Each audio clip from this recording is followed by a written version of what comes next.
भाजपा की घोषणा पत्र समिति की दूसरी बैठक खत्म हो चुकी है और हमारे साथ में इस समय समिति के उपाध्यक्ष बृजलाल जी हैं, राज्यसभा सांसद भी हैं। सीधे उनसे बात करेंगे। सर, दूसरी बैठक थी तो क्या मानकर चले, अब अंतिम स्वरूप ले रहा है घोषणा पत्र? बिल्कुल, आज जो है सभी सदस्य मौजूद थे और इस बीच में हमारी पहली बैठक और इस बैठक में लोगों ने काफ़ी होमवर्क किया और होमवर्क करके पेपर्स हम लोगों ने अध्यक्ष महोदय को दिया है। तो ये हमारा घोषणा पत्र, चूँकि अभी डिक्लेयर नहीं हो सकता, लेकिन ये जो उत्तर प्रदेश की जनता है, जन आकांक्षाओं के रूप होगा। सभी वर्ग, सबके लिए विकास के अवसर प्रदान होंगे और इसमें चाहे वो किसान हो, चाहे दुकानदार हो, व्यापारी हो, अनुसूचित जाति जनजाति, महिला, युवा, सबके उस पर मंथन हम लोग कर रहे हैं। चाहे इंफ्रास्ट्रक्चर डेवलपमेंट हो, कृषि की उपज हो, चाहे वो गन्ना हो, चाहे आलू हो, चाहे मटर हो, चाहे बागवानी हो, हर चीज़ पर हम लोगों ने विस्तृत विचार विमर्श किया है। और अगली बैठक दिल्ली में 22 दिसंबर को होगी और मैं समझता हूँ तब तक हम लोग इसको अंतिम रूप देने के कगार पर होंगे। सर, जब भी बात आती है घोषणा पत्र समिति की बैठक की या किसी भी दल के घोषणा पत्र के बनने की, तो एक जनता भी जानना चाहती है आखिर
हुआ, हवलदार शर्मा मारे गए, मैंने सब आतंकवादी गिरफ्तार कर लिया, आरडीएक्स मिला, प्रदेश में पहली बार चाइनीज़ ग्रेनेड मिले, टाडा में मुकदमा कायम हुआ था।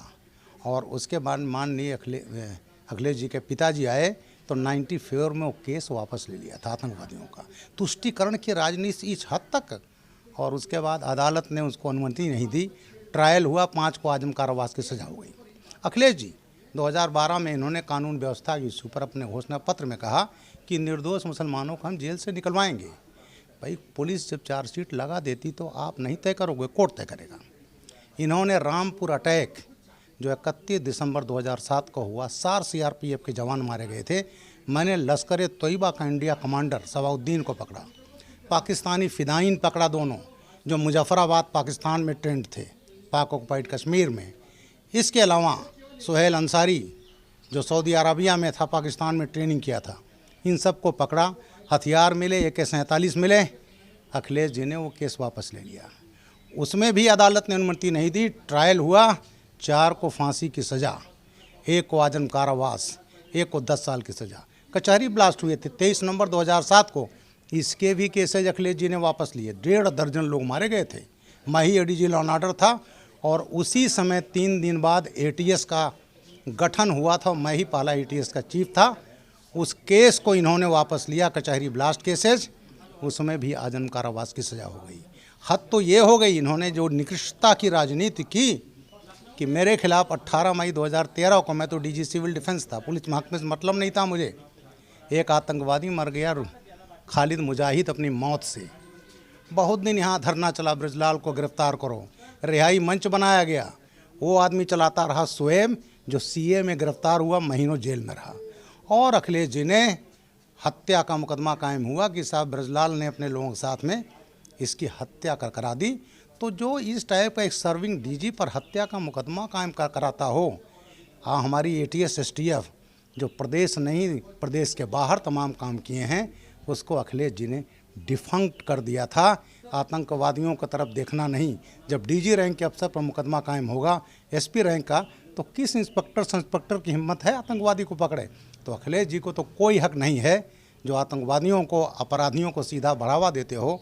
वो योगी आदित्यनाथ की सरकार में जहाँ बुलडोजर चल रहे हैं, पहली बार मैंने देखा 37.5 साल की अपनी पुलिस सेवा में कि जब उनकी अपराध से अर्जित संपत्तियों पर बुलडोजर चलाया गया।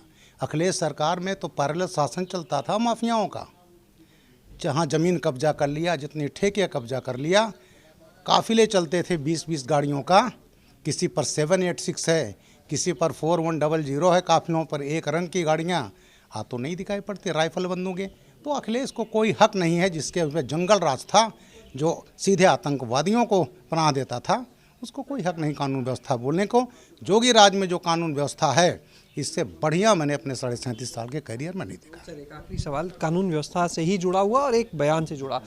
डिप्टी सीएम केशव प्रसाद मौर्य जी का एक बयान आपने सुना होगा। उन्होंने कहा कि 2017 के पहले लुंगी पहने लोग, गोल टोपी जालीदार लगाए लोग जो है वो हाथ में राइफल लेकर व्यापारियों को धमकाते थे, और इसे लेकर अब चाहे सपा हो चाहे कांग्रेस, वो लोग हमलावर हैं इस बयान को लेकर। तो आप किस तरह से? ऐसा है, व्यापारियों को तो धमकाया जाता है, ये तो मैं नहीं कहूँगा कौन धमकाता था, लेकिन अपराधी धमकाते थे। पेट्रोल भरा लेंगे, पैसा नहीं देंगे। दुकान से जाकर जूते खरीद लेंगे, पैसा नहीं देंगे। जा करके फ़ोन करेंगे, एक्सटॉर्शन करेंगे। यह होता था, अपराधी करते थे। और नेचुरली अपराधी वो करते थे जो समाजवादी पार्टी द्वारा संरक्षित थे। तो अखिलेश यादव को तो मिर्ची लगेगी ही। अगर केशव जी ने कहा है तो उनका इशारा अपराधियों की तरफ है, चाहे वो किसी जात बिरादरी की, जो मैं कहता हूँ वो हो। लेकिन जो अखिलेश यादव के वोटर, जो वोट बैंक कहा जाता है, एक आईपीएस अफसर थे, उस समय कहा भाई लॉ एंड ऑर्डर क्यों बिगड़ रहा है? बोले फला कम्युनिटी ने सपोर्ट किया है, फला कम्युनिटी ने सपोर्ट किया है, तो आप लॉ एंड ऑर्डर की अच्छी उम्मीद करते हैं। तो इसलिए मैं कौन क्या पहनता है तो नहीं, लेकिन जो अपराधी करते थे एक्सटॉर्शन, वो ऐसा कभी नहीं हुआ जैसा अखिलेश राज में होता है। रीता बहुगुणा जोशी जी इस समय यहाँ पर मौजूद हैं, उनसे बात करेंगे क्योंकि आज की बैठक से पहले कई व्यापारियों ने उनसे मुलाकात भी की थी। मैम, आज की बैठक तो हो गई, उससे पहले आपसे काफ़ी व्यापारी मिले थे आकर, क्या उनके जो मांग पत्र है उसे भी आज की बैठक में रखा गया? देखिए, सिर्फ व्यापारी नहीं, हम लोग क्रॉस सेक्शन से कंसल्टेशन कर रहे हैं। मैंने पिछले दिनों मैंने कई महिला संगठनों के साथ चर्चा करी। मैंने विश्वविद्यालय में जाकर और 3 घंटा वहाँ के प्रोफेसर से, लूटा से और फ्रुटा से मैंने चर्चा करी। तो हम लोग क्रॉस सेक्शन से बात करके उन सबकी मंशा ले रहे हैं और फिर उस पर चर्चा हो रही है। तो जो लिया जा सकेगा मैनिफेस्टो में लिया जाएगा। मैम, जैसा आपने बोला क्रॉस सेक्शन से वार्ता हो रही है, तो बैठक यानी ये मानकर चलें जो घोषणा पत्र बनेगा वो सिर्फ यहाँ पर आप लोग नहीं बना रहे, जनता का होगा? बिल्कुल, जनता के फीडबैक को लेकर उनके कंसल्टेशन से बन रहा है। अभी तो आप देखिएगा कि जनता के बीच से भी हम लोग सजेशंस लेंगे। ये तो फर्स्ट ड्राफ्ट है। एक आखिरी सवाल कि आप एक महिला भी हैं मैम, एक आखिरी सवाल, आप महिला भी हैं और प्रियंका गांधी ने जो घोषणा की स्कूटी की, स्मार्टफोन की, इन चीज़ों की, क्या महिलाओं के लिए कुछ?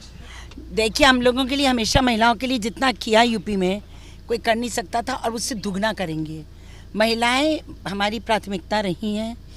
नरेंद्र मोदी जी ने चाय पे चर्चा महिलाओं के साथ जब से शुरू करी तब से अब तक महिलाओं के सशक्तिकरण के लिए केंद्र प्रदेश सरकार ने बहुत काम किया है। तो मुझे लगता है कि जो भी मैनिफेस्टो आएगा उसमें महिला तो ज़रूरी मध्य में होंगी। कांग्रेस के बाद ऊपर क्या? उनके तो 5 MP MLA नहीं आने, जो चाहे बोले उनका। हमारे साथ में इस समय राज्य मंत्री और भाजपा की घोषणा पत्र समिति के सदस्य अतुल गर्ग जी हैं, उनसे बात करते हैं। सर, आज की बैठक हो गई, दूसरी बैठक थी, जो घोषणा पत्र बन रहा है उसको तैयार किस तरह कर रहे हैं? क्या सिर्फ पार्टी के नेता बैठकर मंथन कर रहे हैं, तय कर रहे हैं कि क्या देना है क्या नहीं देना है जनता को? ऐसा है कि देने में पहले भी कोई कमी नहीं रही है।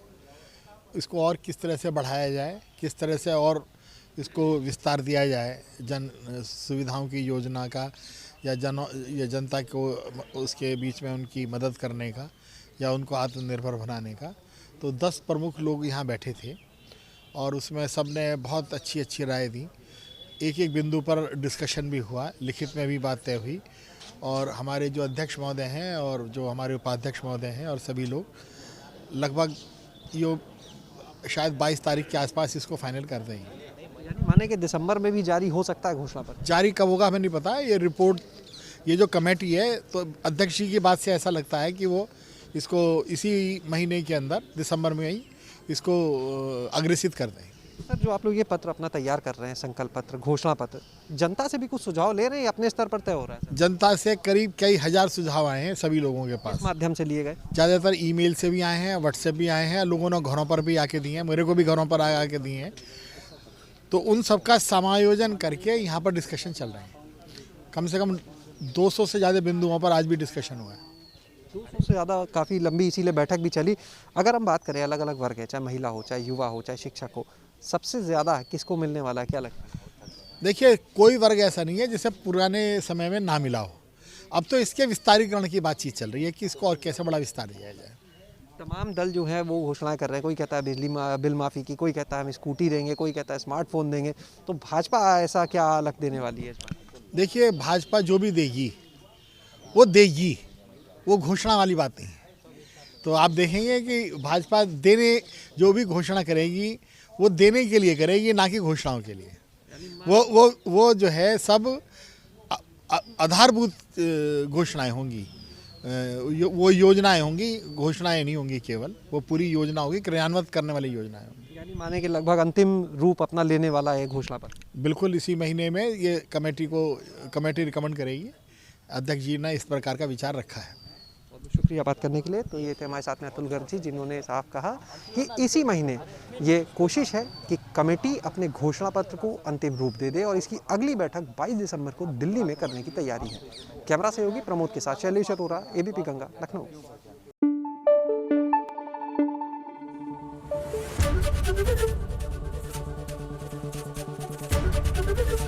एबीपी गंगा, खबर आपकी, जुबान आपकी।